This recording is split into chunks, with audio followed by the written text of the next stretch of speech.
Hi, I'm Harry Judd, and I'm going to read you one of my favourite stories, The Tale of Peter Rabbit by Beatrix Potter.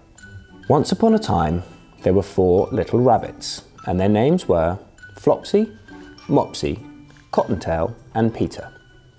They lived with their mother in a sandbank, underneath the root of a very big fir tree. "Now, my dears," said old Mrs. Rabbit one morning, "you may go into the fields or down the lane, but don't go into Mr. McGregor's garden. Your father had an accident there, and he was put in a pie by Mrs. McGregor. Now run along and don't get into mischief. I'm going out." Then old Mrs. Rabbit took a basket and her umbrella and went through the wood to the baker's. She bought a loaf of brown bread and 5 currant buns. Flopsy, Mopsy and Cottontail, who were good little bunnies, went down the lane to gather blackberries. But Peter, who was very naughty, ran straight away to Mr. McGregor's garden and squeezed under the gate. First, he ate some lettuces and some French beans, and then he ate some radishes, and then, feeling rather sick, he went to look for some parsley. But round the end of a cucumber frame, whom should he meet but Mr. McGregor?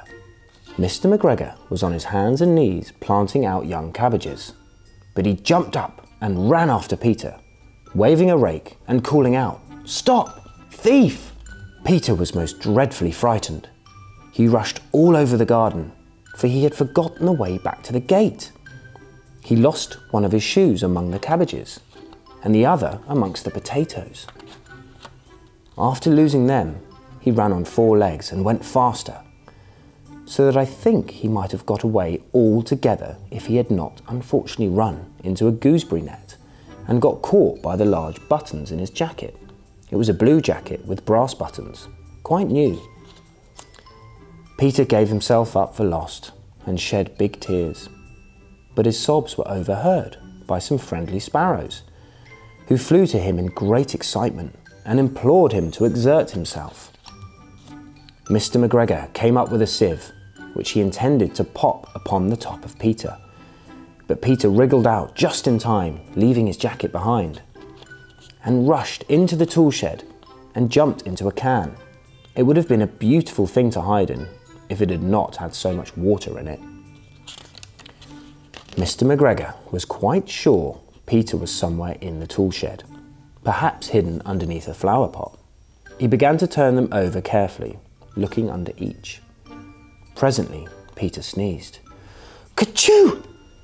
Mr. McGregor was after him in no time and tried to put his foot upon Peter, who jumped out of a window, upsetting 3 plants.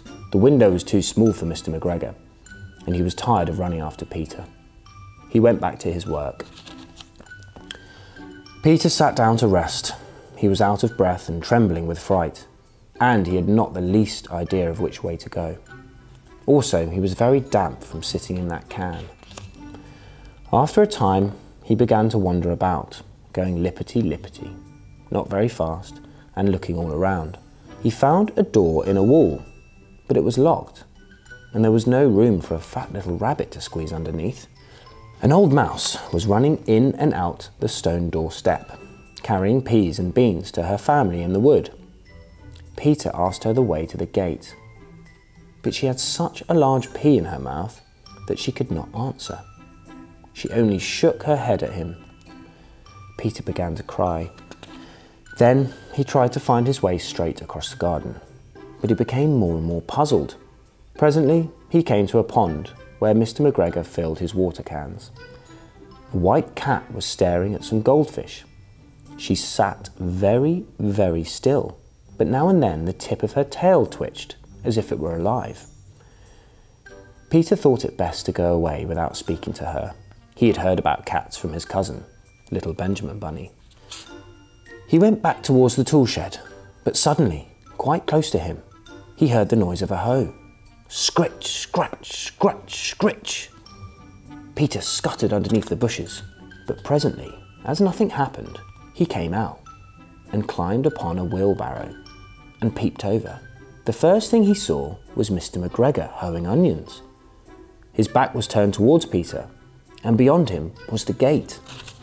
Peter got down very quietly off the wheelbarrow and started running as fast as he could go along a straight walk behind some blackcurrant bushes. Mr. McGregor caught sight of him at the corner, but Peter did not care. He slipped underneath the gate and was safe at last in the wood outside the garden. Mr. McGregor hung up the little jacket and the shoes for a scarecrow to frighten the blackbirds. Peter never stopped running or looked behind him till he got home to the big fir tree. He was so tired that he flopped down upon the nice soft sand on the floor of the rabbit hole and shut his eyes. His mother was busy cooking. She wondered what he had done with his clothes. It was the second little jacket and pair of shoes that Peter had lost in a fortnight. I am sorry to say that Peter was not very well during the evening. His mother put him to bed and made some chamomile tea, and she gave a dose of it to Peter. 1 tablespoon to be taken at bedtime. But Flopsy, Mopsy and Cottontail had bread and milk and blackberries for supper. The end.